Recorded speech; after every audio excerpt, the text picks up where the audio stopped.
Hi Physics Master Model 1812. Hi. Sandwich Maker Pro. Gee, it's days like this that make me wonder where everything went wrong. Probably after humans made the technology to get all their work done for them by robots. You mean humans once had to do work by themselves? Yes, they even at one point had to think for themselves. For instance, all this technology has been a result of years of human hard work. In physics, for instance, they came up with the atomic models. Why would atoms be models? They're too small to be attractive. No, you sandwich-making contraption. Atomic models were theories proposed by philosophers and scientists to understand the world around them. They even date back as far as the 6th century BC. That seems like a long time ago. It was. Back then East India was the first to propose the idea. Later, however, the Greeks come in and took all the credit. Which they had all the right to do so, cause the Greeks are awesome, and I would feel like a real jerk if I didn't remember to mention Democritus in my speech. Yes, my favorite little Greek in the whole world, and I hold him in my memory slot. So I bet human technology started to accelerate after they came up with that. I'd think they would. But no, it took them till 1897 to propose a more accurate model. More accurate than those awesome great fun-loving Greeks. Yes. J. Thomson came up with a raisin-bun version of the atom. This changed things majorly. The old Greek model stated that an atom is simply the smallest piece of a substance which is indivisible and makes up the entire universe. So what did J. come up with?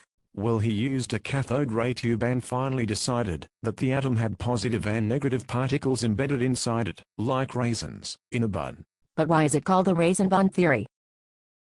Oh, this is gonna be a long day. Look, point is, Thomson's cathode ray tube experiment was a huge deal, and it even led to technology such as the television. Oh wow, well that is important. So what came next?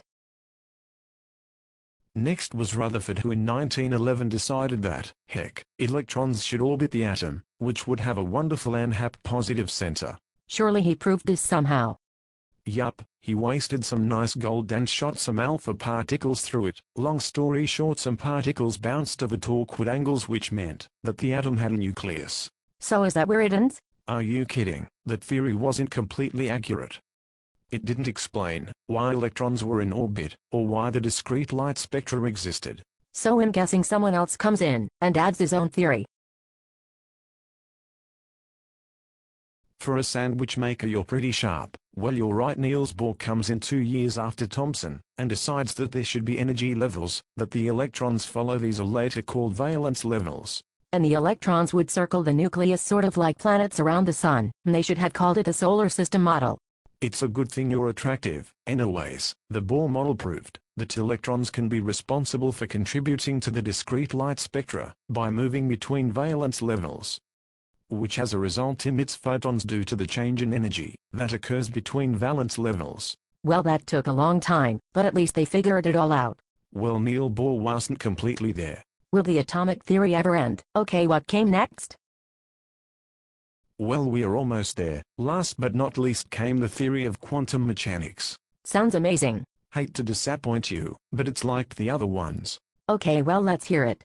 Quantum mechanics is a theory which combines the work of people such as Einstein, Bohr, Faraday, Planck, Broglie, Schrödinger. Stop, you hit me at Einstein. Weird. Okay. Anyways, all these people's work eventually gave way to the theory that electrons cannot be in any specified place at any time. Sounds confusing. It is. Just do like a physics student and nod your head pretending to know what I'm talking about. Also, every so often say oh my god, or argue like this one robot I work with called Deuncannator. Makes me feel like I'm getting through. Okay. So quantum mechanics states that particles can act as waves and vice versa. Oh my god. This theory was greatly influenced by Broglie and Schrödinger. Quantum mechanics eventually led to many different technologies, one of which was electron tunneling. This technology took advantage of electrons acting as waves, and used the different energy levels of electrons to image the surface of even microscopic surfaces. That is truly remarkable. Physics sure has progressed the world. So I guess I finally know the correct version of the atom. Are you kidding? The quantum physics theory, particles acting as waves. I never heard of anything more ridiculous. Heck, the wonderful superior Greeks were closer to the truth. Would you like a sandwich? Now we're talking.